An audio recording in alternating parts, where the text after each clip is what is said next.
오늘 우리가 읽은 이 본문의 말씀에도 바로 이 소망과 희망을 이야기하고 있습니다. 그런데 이 소망과 희망을 바울 사도가 소개하는데 신명기 25장 4절 말씀을 인용해서 이 소망과 희망을 이야기하고 있습니다. 신명기 25장 4절 말씀에 어떤 내용이 기록되어 있는가 하면 고대 사회에서 농사를 지을 때 그리고 추수를 할 때 소의 도움을 받아서 농사도 짓고 추수를 하게 됩니다. 그런데 이스라엘 외의 다른 나라들은 이렇게 소를 통해서 소의 도움을 받아서 농사도 짓고 추수도 하면서 그들이 추수할 때 이 소가 추수하면서 곡식을 먹을까 싶어서 소의 입에 망을 씌우고 일을 하게 했습니다. 그래서 힘들게 그렇게 농사를 지어주고 힘들게 추수를 해줌에도 불구하고 입에 망을 씌워 놓으니까 곡식을 먹을 수가 없습니다. 그래서 하나님께서 모세를 통해서 명령을 하십니다. 우리 이스라엘은 어떤 경우에도 곡식을 추수할 때 소의 입에 망을 씌우지 마라. 그렇게 신명기 25장 4절 말씀을 통해서 명령을 내리셨습니다. 그래서 이스라엘은 어떤 경우에도 곡식을 추수할 때 소의 입에 망을 씌우지를 않았습니다. 그래서 소가 이제 추수를 하러 나가면 본능적으로 알게 됩니다. 아, 추수하는 것이, 농사 짓는 것이 힘들고 어렵지만 내 입에 망이 씌어져 있지 않기 때문에 그렇게 추수를 하다가 배고프면 얼마든지 떨어진 곡식을 먹을 수 있다라는 소망을 가지고 있기 때문에, 희망을 가지고 있기 때문에 이 말 못하는 미물 소도 소망 가운데, 희망 가운데 열심히 농사를 짓고 그리고 추수를 하게 된다는 것입니다. 그러면서 바울 사도가 이야기합니다. 그런데 하나님께서 이것을 명령하신 것이 소를 위해서 이 말씀을 하셨겠느냐? 아니다. 우리 성도들을 위해서 이 말씀을 하셨다라고 그렇게 교훈을 합니다. 오늘 본문을 통해서. 그러면서 하물며 이렇게 말 못하는 미물인 소가 추수할 때도 그 입에 망을 씌우지 말고 곡식을 얼마든지 먹으라고 하나님께서 말씀하셨다면 우리가 주를 위해서 열심히 일을 하면 우리에게도 반드시 그에 상응하는 대가가 주어진다는 것을 이 비유를 통해서 말씀하시는 것이다. 그러므로 우리 모두는 주의 일을 할 때에 소망을 가지고 하나님께서 우리의 수고에, 우리의 노력에 반드시 보상을 해주신다는 희망을 버리지 말고 그렇게 열심히 주의 일을 하면 반드시 우리의 수고에 대한 대가를 하나님께서 지불하신다라는 것을 오늘 이 본문을 통해서 말씀하십니다. 그러면서 오늘 이 본문 말씀을 통해서 주의 일꾼은 누구든지 주의 일을 하면서 이러한 마음가짐과 자세를 가져야 한다라고 교훈을 합니다. 첫 번째, 하나님께 소망을 두어야 한다라고 바울 사도가 교훈을 합니다. 소들이 추수할 때에 그 입에 망을 씌우지 아니하기 때문에 그래, 내가 열심히 일을 하면 내가 일을 하다가 곡식을 먹을 수 있지. 그렇게 희망을 가지고 소망을 가지고 사람의 추수를 도와주고 사람의 농사를 도와주는 것처럼 우리도 하나님 앞에 소망을 가지고 나아가야 된다라고 교훈합니다. 이 세상에 78억 인구들이 우리와 함께 살아가고 있습니다. 이 가운데는 예수 믿는 사람도 있고 예수 안 믿는 사람도 있습니다. 예수 안 믿는 사람에게도 소망이 있고 예수 믿는 사람에게도 소망이 있습니다.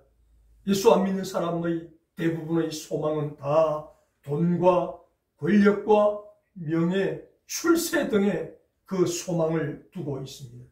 그러나 바울 사도는 우리의 소망은 철저하게 하나님께 두는 소망이어야 한다라고 교훈을 들려주고 있습니다. 바울 사도가 복음을 전하다가 이단이라고 고소를 당하여 법정에 서게 되었던 경우가 있습니다. 이때 바울 사도가 법정에서 한 말이 있습니다. 사도행전 24장 15절 말씀에 너희가 나를 이단이라고 고소를 했는데 좋다.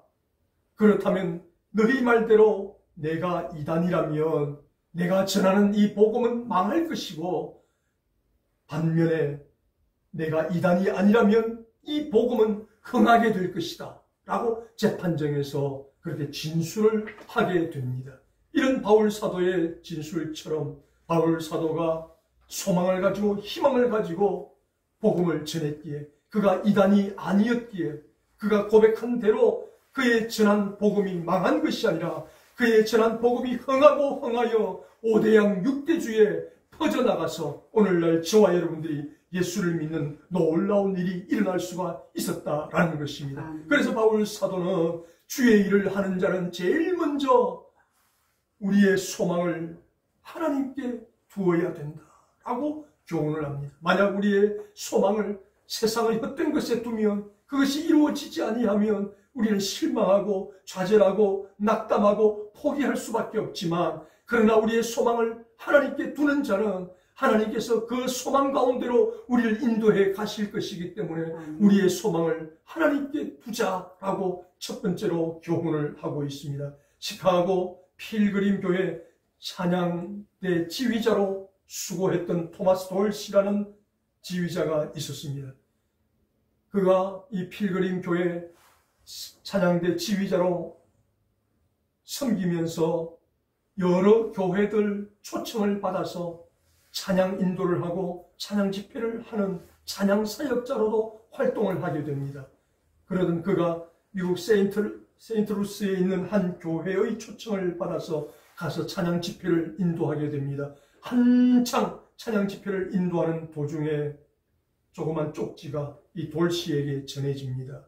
그 쪽지에는 당신의 아내가 임신 9개월인데 지금 위독합니다 하고 쪽지가 올라옵니다. 그래도 하던 찬양 사역을 다 끝내고 병원으로 달려갔습니다. 병원으로 달려갔는데 이 돌씨를 기다리고 있는 것은 아내와 9개월 된 아이의 싸늘한 시신만이 이 돌씨를 기다리고 있었습니다. 돌씨는 충격에 빠졌습니다. 내가 지금까지 필그림 교회에서 찬양대 사역자로 하나님께 충성하고 그리고 각 교회의 초청을 받아서 찬양 집회를 인도하며 하나님께 영광을 돌렸는데 왜 하나님께서는 내 아내를 죽게 만드시고 9개월 된 아이를 죽게 만드시는가? 실망과 좌절에 빠집니다. 견딜 수 없어서 정신과 치료를 받으면서 겨우 몸을 추스리고 난 다음 이제 나는 찬양 사역을 그만둔다.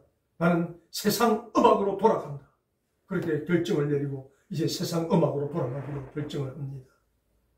그러던 그가 길을 걸어가는데 그 앞에 종이 한 장이 바람에 불려서 떨어집니다. 그 종이에 적힌 것은 바로 전도지 문구였습니다. 그 전도지 문구를 읽은 돌씨가 망치로 머리를 얻어맞은 듯한 충격을 받습니다. 그 전도지에 이런 문구가 적혀 있습니다. 주님여, 이 손을 꼭 잡고 가소서. 그 순간 돌씨는 자기 작업실로 돌아가서 그 전도지 문구를 계속 엎조리며 되뇌입니다. 주님이여, 이 손을 꼭 잡고 가소서. 주님이여, 이 손을 꼭 잡고 가소서. 그렇게 계속 되뇌이는데 눈물이 흘러내립니다. 그리고는 거기 적힌 문구의 영감을 받아서 복음 선거를 작사 작곡하게 됩니다. 그래서 탄생한 복음 선가가 우리 성도들이 널리 애창하고 있는 주님여, 이 손 잡고 가소서. 주님이여, 이 손을 꼭 잡고 가소서. 약하고 피곤한 이 몸을 폭풍의 흑암 속 헤치사 빛으로 손잡고 날 인도하소서. 인생이 힘들고 고난이 겹칠 때 주님여, 날 도와주소서. 외치는 이 소리 귀 기울이사 손잡고 날 인도하소서.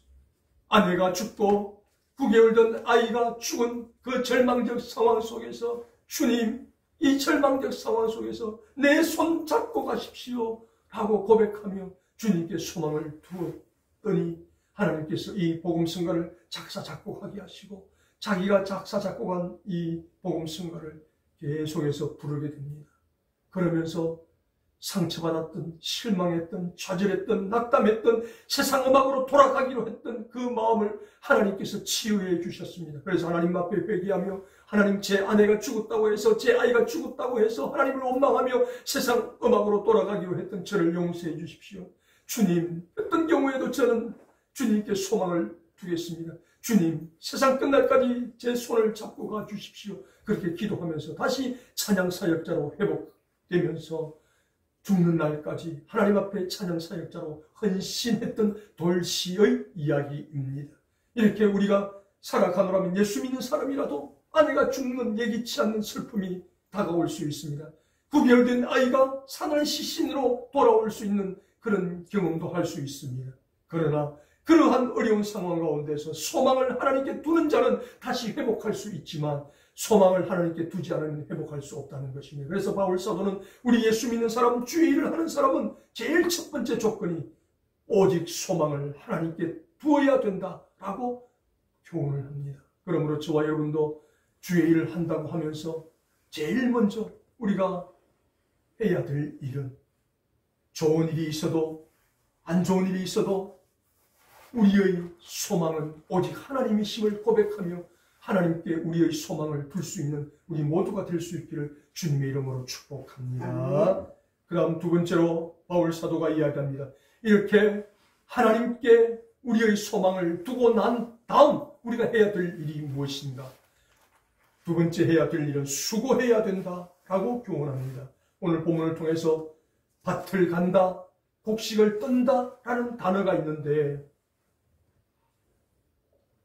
당시 사람들은 소나 나귀의 도움을 받아서 밭도 갈고 추수도 합니다. 그런데 가난한 사람들은 소를 살 돈이 없습니다. 나귀를 살 돈이 없습니다. 그래서 농사를 지어도 추수를 해도 자기 온 몸을 던져서 일을 해야 합니다. 그래서 농사를 지을 때는 소 대신 자기 어깨에 쟁기를 걸고 소처럼, 나귀처럼, 그래서 여기 어깨가 결리고 아프고 피가 나도록 농사를 짓습니다. 그리고 그렇게 힘들게 농사를 짓고 나서 가을 추수 때가 되면 추수한 곡식단을 가지고 이것을 돌에다가 계속 내려 찧어야 합니다. 그래서 알알이 그 곡식 알들이 하나하나 쌓이게 됩니다. 이런 수고를 해야만 수고의 결과가 있는데 이 수고는 너무 힘들다는 것입니다. 이 수고가 바로 주의 일이라는 것입니다. 이 주의 일이 농사 짓는 것처럼 내 어깨에 쟁기를 메고 농사를 짓는 것처럼 내 온몸에 굳은 살이 생기는 것처럼 피멍이 드는 것처럼 이런 수고가 있어야 주의 일을 할 수 있다는 것입니다. 그래서 소망을 하나님께 두고 난 다음 이런 수고를 아끼지 않아야 되는 것이 주의 일을 하는 사람들의 자세요 모습이다 라고 바울 사도가 교훈을 하고 있습니다. 이렇게 우리가 밭을 가는 것처럼 곡식을 떠는 것처럼 내 온몸을 던져서 수고를 하는 것은 지극히 당연한 것이라는 것입니다. 왜? 주님이 나를 위해서 십자가 위에서 피 흘려 죽으시고 그 몸 찢으시고 그 피를 흘리심으로 나의 구원을 이루셨기 때문에 나의 구원을 이루신 주님 앞에 이 같은 수고는 당연히 해야 되는 것으로, 그래서 우리가 조금 힘이 들고 어려워도 참고 견디며 수고를 합니다. 그런데 당연히 해야 되는 이 수고에 하나님께서는 이 수고에 반드시 보상을 해주시는 하나님이시다라고 그렇게 바울 사도가 우리에게 교훈을 들려주면서 말 못하는 미물 소도 그렇게 농사를 지을 때 입에 망을 씌우지 않고 마음껏 먹게 해주셨다면 하나님께서 우리가 하나님께 소망을 두고 주의 영광을 위해 주의 일을 위해 수고하는 우리들을 그냥 내버려 두시겠느냐? 아니다. 우리에게도 하나님은 철저한 보상을 해주시는 분이시다. 그러므로 우리의 소망을 하나님께 두고 주의 일을 위해서 수고하는 자는 절대로 하나님께서 모른 체 하지 않으신다. 외면하지 않으신다. 그러므로 우리가 주의 일에 수고하는 자가 되자라고 두 번째로 교훈을 들려주고 있습니다. 히말라야 산맥에 사는 그런 사람들이 있는데 그들이 양을 치면서 양의 젖을 먹고 그리고 양의 털옷을 입고 그 추운 겨울을 지내야 합니다. 그래서 양이 없이는 이 사람들이 살아갈 수가 없습니다.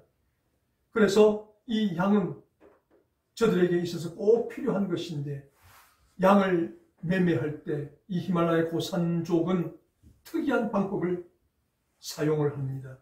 비탈에다가 양을 세워놓고 양이 위로 가느냐 아래로 가느냐에 따라서 가격이 달라진다는 것입니다. 양을 세워놓고 그 양들 가운데 위로 올라가는 양은 비록 체구가 작고 몸무게가 많이 나가지 않지만 위로 올라가는 양은 비싼 가격에 매매가 되고 덩치가 크고 몸무게가 많이 나가지만 산 아래로 내려가는 양은 가격이 내려가게 된다는 것입니다.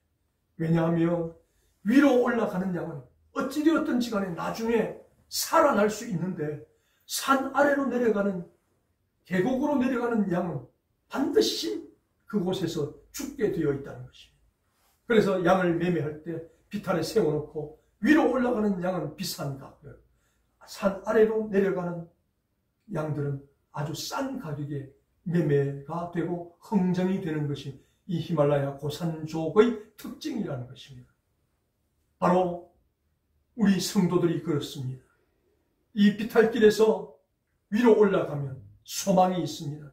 하나님을 향해서 소망이 있습니다. 올라간 비탈길은 힘이 듭니다. 어렵습니다. 그러나 참고 견뎌내고 올라가면 정상까지만 가면 그곳에 먹을 것이 지천에 널려있게 된다는 것입니다. 그러나 산 아래에 지금 잠시 눈앞에 먹을 것이 있다고 해서 밑으로 내려가면 그 계곡에 내려가다가 길을 잃어버리고 혼자 고립되어서 반드시 죽게 되어 있다는 것입니다. 그래서 산 아래로 내려가는 삶은 편안한 삶을 추구하다가 세상 속에서 함께 어우러져서 헤어나오지 못하는 성도의 삶이고 산 위로 올라가는 삶은 고달프고 힘들고 어렵지만 그곳에 주님이 계시기 때문에 올라가는 삶이라는 것입니다. 그래서 올라가는 삶은 어떤 삶인가? 우리 각자의 영역 속에서 주어진 현실 속에서 성실하게 묵묵히 최선을 다하면 올라가는 삶이라는 것입니다. 우리가 따로 크게 멋지게 그렇게 하는 것이 올라가는 삶이 아니라 우리의 주어진 현실 속에서 묵묵히 최선을 다하는 삶이 되면 그것은 바로 하나님 앞에서 멋지고 가격이 많이 나가는 양과 같은 삶을 살 수 있다라는 것입니다. 그래서 바울 사도는 오늘 이렇게 우리 예수 믿는 사람 주의 일꾼의 첫 번째 덕목은 소망을 하나님께 두고 두 번째로 수고를 해야 한다. 수고를 하면 반드시 그 수고에 보상을 해주시는 하나님이시다. 그래서 잠깐 편하고 쉽다고 산 아래로 내려가는 성도가 아니라 힘들고 어렵지만 정상을 향해 주님이 계시는 그곳을 향해 올라가는 성도가 되는 수고를 할 때 하나님께서는 반드시 우리의 수고를 외면하지 않으시고 우리의 수고에 보상을 해주신다 라고 교훈을 합니다. 이런 바울 사도의 두 번째 교훈을 기억하면서 저와 여러분은 예수를 믿는 순간 우리는 주의 일꾼이 된 사람들입니다. 주의 일꾼이 된 사람들은 반드시 하나님께 소망을 두는 첫 번째 덕목이 있어야 하고, 그 다음 두 번째, 주의 소망을 가지고 주를 향한 수고를 아끼지 않아야 되는 것이 두 번째 덕목이다 라는 사실을 기억하고, 주를 위해서, 주를 향해서 우리의 수고를 아끼지 않을 때 하나님께서 저와 여러분의 수고에 반드시 보상해 주시는 은혜를 경험하게 되기를 주님의 이름으로 축복합니다.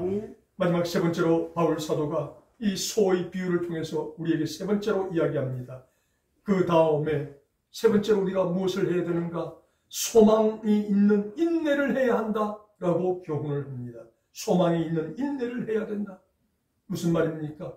이렇게 농사를 짓고 그리고 추수를 할 때에 한 번, 두 번, 하루 이틀 해서 이 농사가 끝나는 것이 아니고 추수가 끝나는 것이 아니라는 것입니다.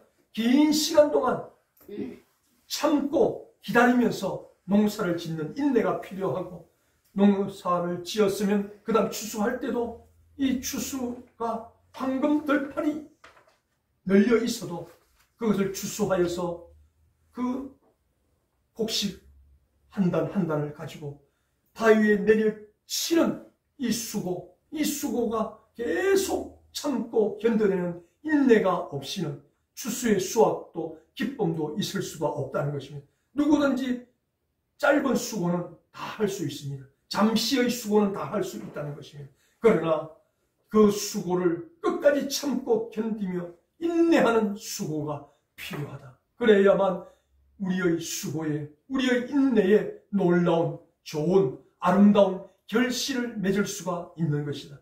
그래서 누구든지 한 번, 두 번 잠깐 수고하고 그친다면 그 농사는 실패할 것이고 그 추수도 실패할 것이지만, 그러나 내 손에 물집이 잡히고 피멍이 들고 하더라도 끝까지 농사를 포기하지 않을 때, 가을의 추수가 보장되고 가을의 추수가 되었을 때에도 끝까지 추수를 우리가 포기하지 않을 때 그 수확의 기쁨을 누릴 수 있는 것처럼 이것은 바로 인내가 필요한 것이다. 하나님을 향한 소망과 함께 우리의 인내가 반드시 있어야만 하나님 앞에 놀라운 결실을 맺어서 영광을 돌릴 수가 있는 것이다 라고 그렇게 교훈을 들려주고 있습니다.